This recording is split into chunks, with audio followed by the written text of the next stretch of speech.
وہ حدیث سے متعلق ہے جی کہ ہمارے ہاں جو حدیث سے ایک عام جو تعریف سمجھی جاتی ہے وہ آپ بہتر بتا سکتے ہیں اصل تعریف، لیکن جو سمجھی جاتی ہے وہ قول رسول ہے صلی اللہ علیہ وسلم.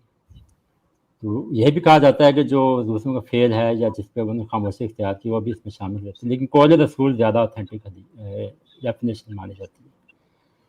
تو جب ہم یہ کہتے ہیں کہ ضعیف حدیث، تو اس ضعیف حدیث سے آپ کی کیا مراد لی جاتی ہے؟ تو میری انڈرسٹینڈنگ کے مطابق ضعیف حدیث جو ہے وہ کہتے ہیں کہ اس میں کچھ اختلاف ہوتا ہے جو راوی ہیں، یعنی اس میں کچھ ضعف پایا جاتا ہے، اور پھر 100% آتھینٹسٹی نہیں ہے کہ رسول اللہ صلی اللہ علیہ وسلم نے یہ فرمایا. تو آپ اس میں ذرا مجھے پہلے یہ ڈیفائن کریں، پھر میں مزید اسی میں اور سوال بھی کروں گا. سب سے پہلی بات تو یہ کہ آپ نے جو حدیث کی ڈیفینیشن کی ہے وہ غلط ہے. آپ نے کہا کہ زیادہ آتھینٹک قول رسول کو کہا جاتا ہے، ایسا نہیں ہے. قول رسول، فعل رسول، تقریر رسول. تقریر کا مطلب ہے کہ کنفرمیشن. یہ تین چیزیں جو ہیں حدیث مانی جاتی ہیں، اور بعض حضرات اس میں مزید اضافہ کرتے ہیں کہ رسول صلی اللہ علیہ وسلم کا اخلاقی اور جسمانی جو ڈسکرپشن ہے وہ بھی حدیث کے اندر ہے. ٹھیک ہے، اگر کسی صحابی نے آپ صلی اللہ علیہ وسلم کے اخلاق کو ڈسکرائب کیا یا آپ کی جسامت کو ڈسکرائب کیا تو اس کو بھی حدیث کہا جائے گا. یہ الگ بات ہے کہ یہ عمل نہیں کیا جا سکتا اس کے اوپر، چونکہ خصوصاً جو فزیکل ڈسکرپشن اس پر آپ عمل کیسے کریں گے. تو یہ ساری چیزیں حدیث کے اندر آتی ہیں. اب جب آپ یہ کہتے ہیں کہ حدیث ضعیف ہے، تو ضعیف کا مطلب یہ نہیں ہے کہ رسول اکرم صلی اللہ علیہ وسلم نے ہی خدا نخواستہ العیاذ باللہ کوئی کمزور بات کر دی، بلکہ اس کی جو ٹرانسمیشن ہے اس میں کہیں نہ کہیں گڑبڑ ہوئی ہے. وہ اس طریقے سے مثلا مان لیں امام مالک اور رسول اکرم صلی اللہ علیہ وسلم کے درمیان مثلا 3-4 افراد ہیں، عام طور سے 3 ہونے چاہیے. تو اگر ان میں کوئی ایک فرد ایسا ہے کہ جس کی ذہانت میں کوئی کمی ہے، یا جس کی عدالت میں، عدالت کا مطلب اس کو ہم اردو والی عدالت نہیں بلکہ انگریزی میں اس کو ہم کریڈیبلٹی بولتے ہیں، کہ اس کی کریڈیبلٹی کا کوئی مسئلہ ہے، تو اب اس روایت کو یہ کہا جائے گا کہ ہم اس کو ضعیف مانیں گے. قول رسول اپنی جگہ مضبوط ترین حالت میں ہے، لیکن اس کی ٹرانسمیشن کے اندر کمزوری ہو گئی، اس لیے حدیث کو ضعیف کہہ دیا جاتا ہے. یہ مطلب ہے اس کا. جی اچھا، یہ بات تو ٹھیک آپ نے صحیح فرمائی. اگر ایک شخص نے کوئی بات ہم تک پہنچائی، اب اگر اس میں ضعف ہے تو اٹ مینس کہ وہ جو بات کر رہے ہیں وہ اس میں وہ حضور صلی اللہ علیہ وسلم کے الفاظ 100% نہیں ہیں. اس کا مطلب آتھینٹسٹی نہیں ہے کہ وہ 100% الفاظ اگر وہ روایت ضعیف ہے تو یہی مطلب ہے. جی ہاں. اچھا، تو اب میرا جو چیز مجھے ڈسٹرب کرتی ہے نا جو زیادہ، ہم کسی قرآن کی آیت کو ضعیف آیت نہیں بولتے، اس پہ تو ہمارا ایمان ہے. جس طرح قرآن کی ٹرانسمیشن ہوئی ہم تک، وہ بھی ظاہر مسلمانوں کے تھرو ہوئی، تاریخ میں ہوئی، جیسے بھی مطلب جو بھی طریقہ ہے وہ اب سب ہمیں اس کا علم ہے، لیکن قرآن کی کسی آیت کو ضعیف نہیں بولا جاتا. تو اٹ مینس کہ وہ اللہ کا کلام 100% ہے جیسا نازل ہوا. لیکن ضعیف حدیث کی جب بات آتی ہے، اس کی ٹرانسمیشن میں جب بات آتی ہے، تو ہمیں بہت ساری ضعیف حدیث ملتی ہیں، اور ہماری تاریخ کی اس چیز کی گواہ ہے کہ بہت ساری جو ہیں وہ من گھڑت باتیں بھی شامل ہوئی، وضع ہوئی. تو اب مجھے یہ چیز ڈسٹرب اس لیے کرتی ہے کہ میں رسول اللہ صلی اللہ علیہ وسلم کی بات کو جب میں ضعیف بولتا ہوں تو اس کا مطلب ہے کہ میں اگر 0.0001% بھی پروبیبلٹی رکھتا ہوں کہ یہ ان کا قول نہیں ہے، تو میں ان پہ بہتان لگا رہا ہوں. نعوذ باللہ. نہیں، میرا ماننا ہے یہ. ہاں نہیں، وہ غلط آپ نے غلط. دیکھیں یہ جو میں اسی لیے کہہ رہا ہوں کہ جو تصور ہے، جو نظریہ ہے، جو جہاں سے آپ چلے ہیں وہیں گڑبڑی ہوئی ہے، اور یہ وجہ ہے اصطلاحات کو صحیح طریقے سے نہ سمجھنا. یہ اس کی وجہ ہے. جب ہم یہ کہتے ہیں کہ قرآن کریم کی کسی آیت کو ہم ضعیف نہیں کہہ سکتے، بالکل صحیح ہے، اس لیے کہ اس کا ماس ٹرانسمیشن ہوا ہے، جس کو ہم تواتر بولتے ہیں، ماس ٹرانسمیشن. حدیث کا ہر ایک حدیث کا ماس ٹرانسمیشن نہیں ہوا، کچھ کا ہوا ہے جس کو ہم متواتر بول دیتے ہیں. بعض حدیثوں کا ماس ٹرانسمیشن پہلی جنریشن کے بعد ہوا ہے، یعنی صحابہ کے بعد ہوا ہے. تو بعض محدثین کے نزدیک ایسی حدیثوں کو مشہور کہا جاتا ہے. یعنی یہ میں ایک ڈیفینیشن بتا رہا ہوں، مشہور کی 2 ڈیفینیشن ہے. یہ ایک ڈیفینیشن کے مطابق پہلی جنریشن یعنی صحابہ کے بعد تابعین کے دور سے پھر اس کا ماس ٹرانسمیشن ہوا، اس کو مشہور کہا جاتا ہے. اب جب متواتر اور مشہور کے بارے میں ہم یہی کہیں گے کہ یہ رسول اکرم صلی اللہ علیہ وسلم ہی کے الفاظ ہیں. فرق کیا ہوگا؟ اگر متواتر حدیث کا کوئی آدمی انکار کر دے گا 0.1% بھی, تو وہ شخص اس دائرہ اسلام سے خارج ہو جائے گا, چونکہ اس میں اور قرآن کے ماس ٹرانسمیشن میں کوئی فرق نہیں ہے. اور اگر کوئی آدمی مشہور حدیث کا انکار کر دے گا تو وہ اہل سنت سے خارج ہوگا, اس لیے کہ ماس ٹرانسمیشن پہلی جنریشن سے نہیں ہے. لیکن ایک تیسری کیٹیگری ہے جس کو ہم خبر واحد بولتے ہیں, وہ یہ کہ ٹرانسمیشن ہوا اس کا, لیکن ابتدائی 3 جنریشنز میں 1 2 4 5 اس طرح کے لوگوں میں ماس ٹرانسمیشن اس کا تیسری جنریشن کے بعد جا کر ہوا ہے. تو ایسی صورت میں ہم اس کو ڈیفینیٹو نہیں بولیں گے بلکہ انڈیفینیٹو یا ظنی بولیں گے کہ موسٹ لائکلی اگر سارے لوگ اس میں چین آف ٹرانسمیشن میں صحیح ہیں تو یہ رسول اکرم صلی اللہ علیہ وسلم کا قول ہے, اور اگر ایک بندہ بھی اس میں گڑبڑ ہے تو موسٹ لائکلی یہ رسول اکرم صلی اللہ علیہ وسلم کا قول نہیں ہے. تو آپ علیہ الصلوۃ والسلام پر آپ نے بہتان نہیں باندھا. بہتان باندھنا اس وقت ہوتا ہے جب آپ یہ کہیں کہ مجھے اچھی طرح پتا ہے, میں جانتا ہوں کہ رسول اکرم صلی اللہ علیہ وسلم یہ بات کہہ نہیں سکتے, اور جبکہ وہ حدیث متواتر و مشہور ہو, یہ ہے بہتان. یا آپ یہ کہیں کہ یعنی وہ حدیث اس کا کوئی وجود نہ ہو اور آپ ایک چیز گڑھیں اور رسول اکرم صلی اللہ علیہ وسلم کی طرف منسوب کر دیں, یہ بہتان ہے جس کو ہم موضوع روایت کہتے ہیں. تو وضع جو ہے وہ بہتان ہے, جو آپ سیناریو بتا رہے ہیں اس میں بہتان نہیں پایا جاتا. جی اچھا, تو یہ جو ضعیف احادیث ہیں جس پہ اتفاق ہے سب کا, تو اگر اس میں ضعف ہے, یعنی میرا تو ماننا یہ ہے کہ حدیث کو ضعیف نہیں کہنا چاہیے, کیونکہ میری جو انڈرسٹینڈنگ ہے اگر اس کو ہم قول رسول مانتے ہیں تو اس کو ہم پھر قول رسول ایسے مانے جیسے وہ 100% ٹھیک ہے.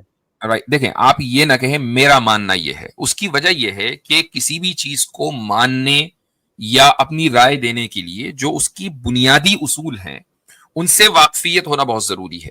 میں ہرگز یہ نہیں کہہ رہا ہوں کہ آپ کو واقفیت نہیں ہے, لیکن جتنی گفتگو ابھی تک ہوئی ہے اس سے مجھے اندازہ یہ ہو رہا ہے کہ جو حدیث کو سمجھنے کے جو اصول ہیں, جو کامن سینسیکل ہیں, ان اصول سے ابھی واقفیت پوری نہیں ہوئی ہے. اگر ایک مرتبہ ان اصول سے واقفیت ہو جائے گی تو ہم یہ نہیں کہیں گے کہ میرا ماننا یہ ہے, چونکہ میں آپ کی فیلڈ میں, آئی ڈونٹ نو آپ کی کیا فیلڈ ہے, اب رائے دینے کا مجھے اختیار نہیں, چونکہ مجھے اس کے اصول نہیں پتا. لیکن اگر مجھے اصول پتہ چل جائیں گے تو میں بھی رائے دوں گا. تو میں آپ سے یہ گزارش کروں گا کہ اس تعلق سے جو اصول حدیث کی کتابیں اردو میں ہو یا جس لینگویج میں بھی آپ کمفرٹیبل ہو, وہ آپ ایک مرتبہ پڑھیں. یہ سارے سوال آپ کو وہاں مل جائیں گے, ان کے جوابات. جی وہ نہیں, میں اس لیے بولتا ہوں کہ مجھے پرابلم ہے, یا مجھے مطلب آپ ایزیوم کر سکتے ہیں کہ میں اس اسٹیج پہ کھڑا تھا جہاں سے میں بھی حدیث چھوڑ سکتا تھا. نہیں, وہ بات صحیح ہے. کریں, کیونکہ میں اسی لیے کہہ رہا ہوں چونکہ آپ جو فرما رہے ہیں اس میں جو ٹیکنیکل فالٹ ہے وہ یہ کہ بنیاد کا علم نہیں ہے, یہ ٹیکنیکل فالٹ ہے. تو میں اس لیے اس فالٹ کی نشاندہی کر رہا ہوں. میں یہ نہیں کہہ رہا ہوں کہ آئی ڈونٹ ہیو آنسر ہے, لیکن ٹیکنیکل فالٹ کو جب آپ دور نہیں کریں گے تو آنسر آپ کو سمجھ میں نہیں آئے گا. تو اب آپ اگر یہ کہتے ہیں کہ نہیں, جس حدیث کے اوپر اتفاق ہو گیا کہ وہ ضعیف ہے تو اس کو حدیث نہیں کہنا چاہیے, تو ہم اس کو حدیث کہتے کہاں ہیں؟ اس کو ہم حدیث ضعیف کہتے ہیں. حدیث نہیں کہتے خالی کہ یہ حدیث ہے یا صحیح حدیث ہے, اس کو کہتے ہیں کہ یہ حدیث ضعیف ہے. جی یہی تو ایشو ہے نا کہ ہم حدیث کے ساتھ اس کو بول رہے ہیں نا, مجھے یہ ایشو ہے. آپ اس کو قول بول دیں یا روایت, چلو اس سے تو ایشو نہیں ہے, لیکن جب آپ یہ بولتے ہیں حدیث, اس کی ڈیفینیشن بھی آپ نے جیسے فرمائی کہ وہ ڈائریکٹ حضور صلی اللہ علیہ وسلم کے ساتھ اس کا تعلق ہوتا ہے حدیث کا, تو جو حدیث کو جب ضعیف ساتھ لگا دیتے ہیں تو پہلی چیز. دوسری چیز کہ جو آپ صحیح احادیث بھی بتا رہے ہیں, صحیح احادیث بھی آپ کو مختلف اسناد سے چلے میں آپ کو ایک مثال دیتا ہوں. وہ یہ ہے کہ مسیلمہ کذاب نے ایک آیت گڑھی تھی, وہ تھی الفیل ملفیل وما ادراک ملفیل لہو ذنب قصیر وخرطوم طویل. یہ آیت گڑھی تھی اس نے, ٹھیک ہے. تو جب یہ آیت گڑھی تھی تو سب لوگ جو ہے وہ جو عرب تھے وہ ہنسنے لگے, حتیٰ کہ اس کو ماننے والے بھی ہنسنے لگے. اب اگر آپ کو کوئی یہ کہے کہ بھائی دیکھو مسیلمہ کذاب نے قرآن کے چیلنج کو ایکسپٹ کر کے ایک آیت پیش کی تھی, تو آپ کیا کہیں گے کہ یہ تو گڑھی ہوئی آیت ہے؟ تو اب آپ یہ کہیں کہ نہیں, آیت کا لفظ نہیں بولنا چاہیے, آیت تو صرف صحیح ہوتی ہے. بات ٹھیک ہے, اسی لیے ہم اس صحیح سے ممتاز کرنے کے لیے لفظ گڑھی ہوئی یا موضوع یا فیبریکیٹڈ کا لفظ کا اضافہ کر رہے ہیں. لیکن اس کو اپنی کتاب میں تو شامل نہیں کریں گے نا, آپ اس کو کتاب سے تو نکال دیں گے نا. نہیں اب مجھے کیسے پتا چلا؟ کتاب میں تو تھی موجود ہے، بخاری میں موجود ہے، بھائی. مسلم میں موجود ایک ہے. بات بتائیے مجھے کیسے پتا چلا، مجھے کیسے پتا چلا کہ مسیلمہ کذاب نے یہ بکواس کی تھی؟ کتاب میں لکھا ہوا تھا تبھی تو مجھے پتا چلا. اب مجھے آ کے فرشتوں نے تو بتایا نہیں، آبویسلی بات ہے کہیں لکھا ہوا تھا، لیکن ساتھ میں یہ بھی لکھا ہوا تھا کہ یہ آیت گڑھی تھی.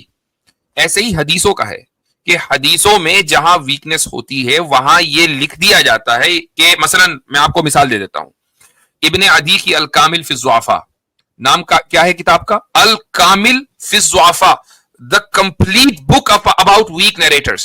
اب اس میں ہر راوی ہے کہ جو ویک ہے اور اس نے جو جو روایتیں نیریٹ کی ہیں وہ ذکر کر دی گئی.